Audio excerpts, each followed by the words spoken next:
بلال بھائی جب اس کو قبر میں رکھا جاتا ہے نا، بہت ساری صحاح ستہ کی احادیث کو اور متفق ہے اس کا مفہوم میں رکھ دیتا ہوں کیونکہ وقت کا دامن بھی تنگ ہے. جب اس کو قبر کے اندر رکھا جاتا ہے نا، تو ہمارے ہاں وہ جو میں نے تیسری سے چوتھی سٹیج بحوالہ قرآن بتائی تو وہ موت کو اس انداز سے زندگی کا آغاز ہوتا ہے جس کو میں اور آپ اسیس نہیں کر سکتے. تو روح کیسے واپس کی میں گزارش کرتا ہوں.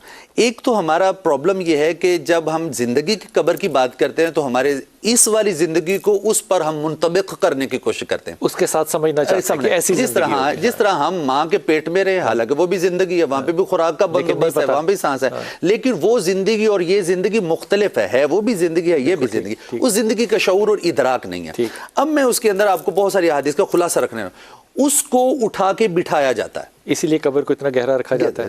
اس کو اٹھا کے پتہ نہیں فزیکلی بٹھایا جاتا ہے کہ یہ دیکھیں رسول اللہ کے جو الفاظ ہیں، میرے کریم آقا صلی اللہ علیہ وسلم نے فرمایا متفق علیہ، اس کو اٹھا کے بٹھایا جاتا ہے. تو اب جو بھی سینس ہے اٹھا کے بٹھایا جاتا ہے. تو ایک مردہ جو ہے وہ اٹھ کے بیٹھ تو سکتا خود تو نہیں بیٹھ سکتا، اٹھا کے بٹھایا جاتا ہے. پھر اس کو دکھایا جاتا ہے دائیں طرف دیکھو یا بائیں طرف دیکھو، یعنی اس کو جنت اور جہنم دکھائی جاتی ہے، دونوں دروازے. ہاں بہت ساری احادیث کو میں یکجا کر رہا ہوں. اب میں آپ سے پوچھنا چاہتا ہوں، قبلہ شاہ صاحب اس کی وضاحت کر دیں گے، میں جو کہ طالب علم ہوں، کہ جب آپ نے جنت کو دیکھنا تو آپ پہلے اور میں آپ جس کی 6x6 ہے وہ پہلے آسمان کو دیکھ سکتا ہے؟ زندہ ہیں ہم، میں اور آپ چاروں بندے بیٹھے ہیں، آپ دعویٰ کو کریں کہ میں آسمان کو نہیں دیکھ، ہماری 6x6 ہے. اب وہ جو قبر کے اندر ہے جس کو کہتے ہیں یہ مر گیا ہے، اب اس کو کہتے ہیں دیکھ جنت کو، وہ جنت کا مشاہدہ کرتا ہے. اس کو جہنم دکھائی جاتی ہے، وہ جہنم کا بھی مشاہدہ کرتا ہے. اور پھر اس سے پوچھا جاتا ہے کہ ما کنت تقول، رسول اللہ صلی اللہ علیہ وسلم کی زیارت کرائی جاتی ہے اور آقا علیہ السلام کا چہرہ وہ دہا دکھایا جاتا ہے. یہ کب کیا جاتا ہے؟ یہ جب اس قبر کے اندر، قبر میں. لیکن پہلے تو فرشتے آئیں گے نا، سوال کریں گے، سوال کریں گے. اور یہ 3 سوال بھی ہیں اور 1 سوال بھی ہے. بخاری کے اندر ہی 3 ہے، بخاری کے اندر 1 سوال ہے. میں صرف ایک کو ٹچ کرنا چاہتا ہوں. گنبد خضرا سے لے کر اس کی قبر تک تمام پردوں کو ہٹا دیا جائے گا اور چہرہ وضوحا دکھایا جائے گا. پوچھا جائے گا بتا یہ جو ذات تیرے سامنے موجود ہے ان کے بارے میں تو کیا کہا کرتا تھا؟ یہ صاحب کون ہے؟ یہ صاحب کون ہے؟ ان کے بارے میں نہیں، ما کنت تقول، تو کیا کہا کرتا تھا. یہ مضارع کا صیغہ ہے اور مضارع پر کانا یکونو آ جائے تو ماضی استمراری بن جاتا ہے. کیا کہا کرتا تھا یہ بتا. تو وہ کہے گا کہ اگر وہ مومن ہوگا وہ کہے یہ میرے آقا و مولا ہیں. تو یہ تو ہے جن کا میں کلمہ پڑھا کرتا تھا، یہ تو وہی ہیں جن کی میں شہادت دیا کرتا تھا، اور رسول اللہ صلی اللہ علیہ وسلم اللہ کے بندے اور رسول ہیں، وہ گواہی دے گا. اور پھر اس کو پتہ کیا کہا جائے گا؟ اس کو کہا گا یہ دیکھو یہ جہنم تھی، اب یہ دیکھو یہ جنت ہے، لہٰذا تم نے رسول اللہ کی پہچان کر لی، اب تیرا ٹھکانہ یہ ہے. یہاں پہ ذرا رکیے گا. اب اس کے لیے وہی قبر ہے، وہ قبر وہی قبر اس کے لیے جنت ڈکلیئر کر دی. لیکن وہ کہا کہ اس کو جنت کی طرف سے ایک دروازہ کھول دو اور ایک اور حدیث کے اندر اس کو جنتی لباس زیب تن کروا دو. اگر وہ اس سوال کا جواب نہیں دے پائے گا تو کیا ہوگا؟ تو وہ اس سے پوچھا جائے گا ان کے بارے کیا کہا کرتا تھا، وہ منافق ہوگا یا کافر ہوگا. اس سے جب پوچھا جائے گا تو وہ کہے گا میں تو وہی کہتا تھا جو لوگ کہتے تھے. تو یہاں پہ حدیث کیا کہتی ہے؟ وہ جو منکر نکیر ہوگا کہ تو نے نہ پڑھا، تو نے نہ جانا. یہاں پہ ایک اور بات بھی نکلتی ہے کہ مومن اور مسلمان کو پڑھنا چاہیے. تو نے وہی کیوں کہا جو تیرے ابا و اجداد کہتے تھے، تو نے خود کیوں نہیں ریسرچ جو لوگ کہتے تھے. تو پھر اس کو کہا جائے گا کہ یہ دیکھ جہنم اب یہ رہتا ٹھکانہ ہے. اب اس کے لیے وہی قبر جہنم بن گئی، اس کے لیے وہی قبر جو ہے وہ جنت بن گئی. اور فرشتے آئیں گے اس کو زیب تن کروائیں گے عروسی لباس. اس سے کہا جائے نم کنومت العروس، سو جا جس طرح پہلی رات کی دلہن سوتی. وہ کہتے میں جا کے گھر والوں کو بتا لوں تو انہوں نے کہا بھی تو اب یہاں بھی سٹے کرو. تو اس لیے میرے آقا علیہ السلام نے فرمایا مومن کی قبر جنت کے باغوں میں سے ایک باغ ہے، اور منافق یا جو کافر ہے اس کی قبر ہے. اب یہ دیکھنے والوں کی قبر ہے یا وہ جنت ہے یا وہ شاہ جی. اس سے پہلے 3 سوال اور بھی ہیں، یہ چوتھا سوال ہے اور یہ اماں عائشہ کی روایت بھی ہے. یہ رسول پاک صلی اللہ علیہ وسلم نے یہ دعا جو ہے یہ اللہ تعالیٰ سے بڑی رو رو کے مانگی کہ میرا چہرہ، اور مجھے امید ہے کہ میرا جو امتی ہوگا وہ مجھے پہچان لے گا. یہ آس دیکھیے کہ رسول پاک صلی اللہ علیہ وسلم کی امتی سے کتنی ہے. جو پہلے سوال ہیں ان کو ذرا تھوڑا سا تفصیل سے سنائیے، وہ کیسے کیے جائیں؟ پہلی بات تو یہ ہے بھائی بلال صاحب کہ اس بات کو سمجھنے کے لیے یہ 3 جو عالم ہیں ان کو سمجھنا ضروری ہے. جو ہمارا انسان ایک انسان میں نظر آتا ہے نا، 2 چیزوں کا مرکب ہے، جسم اور روح. جو دنیا کی زندگی ہے نا اس میں ہماری روح پوشیدہ ہوتی ہے، جسم ظاہر ہوتا ہے. ٹھیک.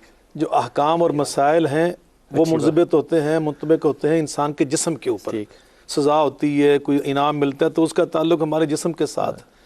جب انسان برزخ میں چلا جاتا ہے تو اس کے الٹ ہو جاتا ہے. روح واضح یہاں روح واضح ہوتی ہے، روح آگے جسم پیچھے، ٹھیک. سارے معاملات روح کے ساتھ ہو رہے ہیں. اور جب آخرت میں جائیں گے نا تو وہاں پہ روح اور جسم برابر برابر ہو جائیں گے. ٹھیک. یہ دونوں یکساں ہوں گے، ایک جیسے ان کی حیثیت جیسے ہوگی. یہاں نہیں جیسے یہاں تو ہماری روح پیچھے ہے نا، اچھا جسم آگے. ٹھیک ٹھیک. برزخ میں روح آگے ہے، جسم پیچھے، وہاں برابر ہو تو گئے. وہاں یہ دونوں برابر ہوں گے. اگر یہ بات سمجھ آئے تو میرا تینوں عالم سمجھ آ جاتے ہیں. کیا بات ہے، کیا بات ہے. جو ابھی ہم مختلف ہیں. جی ہاں، تو ابھی ہم بات کر رہے ہیں قبر میں مومن پہنچ گیا، کافر بھی پہنچ گیا، منافق پہنچ گیا، گناہ گار صالح سب وہاں پہ پہنچ گئے. تو یقیناً وہاں پہ 3 سوالات ہوتے ہیں. فرشتے جائیں گے. جی فرشتے. نبی صلی اللہ علیہ وسلم خود فرمایا نا، ایک صحابی کو دفن کیا تو میرے آقا علیہ الصلوۃ والسلام نے فرمایا استغفروا لاخیکم فإنہ الآن یسأل. اپنے اس بھائی کے لیے اللہ سے مغفرت کی دعا کرو، اس وقت اس کا سوال و جواب شروع ہو چکا ہے. پہلا سوال وہ یہ کہتے ہیں فرشتے آ کر کے تم اللہ کے بارے میں کیا کہتے ہو؟ مر ربک، تیرا رب کون ہے؟ تو جو مومن ہوتا ہے وہ کہتا ہے ربی اللہ، میرا رب اللہ ہے، مجھے پالنے والا، پیدا کرنے والا، میری پرورش کرنے والا، جو بھی رب کے جتنے معنی وہ سب وہاں اس میں شامل ہے، وہ ہستی اللہ ہے. تو وہ کہیں گے، تو جو کافر ہے نا، جو باطل پرست ہے، وہ کہے گا ہی ہاتھا لا ادری، ہے افسوس میں تو جانتے نہیں کہ میرا رب کون ہے. رب سے غافل ہو گیا نا. یا ایھا الانسان ما غرک بربک الکریم. دنیا کے اندر اس کو اپنے رب کی پہچان ہی نہیں. اللہ پاک تعجب سے فرماتے ہیں یہ کیسا انسان ہے کہ انسان ہو کر اپنے رب اور خالق مالک سے غافل. اس کا مطلب اللہ کی ایکسپیکٹیشن ہے کہ اللہ زندگی میں جانے. بالکل جانے یقیناً. اور جب دوسرا سوال ہوتا ہے نا، وہ یہ ہوتا ہے کہ ما دینک، تیرا دین کیا ہے؟ تو وہ اپنے دین کے بارے میں جو اللہ کے دین پہ قائم ہے، ان دین عند اللہ الاسلام، رضیت لکم الاسلام دینا، وہ کہے گا دین الاسلام، میرا دین، میرا طریقہ کار، میرا طرز زندگی، میرا آئین حیات وہ اسلام ہے جو اللہ کا پسندیدہ. اسلام سے مراد اللہ کی اطاعت. اتنے خوف میں یہ سارے سوال جواب ہو سکتے ہیں. ایک مومن کو اللہ طاقت دیتا ہے نا. مومن اس وقت اللہ کی رہنمائی میں، اللہ کی معیت میں، اللہ کی نصرت میں، اور جواب روح دے رہی، اور وہ اس وقت دے رہے. ٹھیک. تو اس وقت کنیکشن بھی ہو گیا نا اس وقت جسم کے ساتھ. ہمارا تو یہ ماں نبی پاک جو فرمایا کہ اٹھا کے بٹھایا جاتا ہے. وہ انسان قبر کے اندر نہ بھی ہو، انسان بعض تیاروں میں جل جاتے ہیں، وہ بعض کو سمندر کے اندر بہا دیے جاتے ہیں، وہ جہاں بھی ہے. وہ قبر کا مطلب یہ جو ایک ہمارا گڑھا ہوتا ہے، یہ صرف نہیں ہے، وہ مراد برزخ کی زندگی جو آغاز ہو گیا، وہ جہاں بھی ہے. تیسرے سوال پہ بعد میں آؤں گا، چھوٹا سا وقفہ لے لوں. جی بالکل، یہ بڑا اہم سوال ہے. بسم اللہ الرحمن الرحیم. امام علی کہتے ہیں کہ جب وہ قبر میں آپ کو ڈال کر رکھ دیا جائے گا، اوپر پتھر رکھ دیے جائیں گے، بند کر دیا جائے گا، تو تم جانے والوں کے 40 قدم جو ہے وہ سن سکو گے. اب یہ سن سکنا جو ہے یہ تو قول رسول صلی اللہ علیہ وسلم میں. تیسرا سوال جو آپ فرما رہے تھے وہ کیا ہے؟ یہ اپنے بڑی بات پیار کر دی اور میرے دل کی ایک تار اور ہلا دی. آقا فرماتے ہیں انہو لیسمع قرع نعالکم.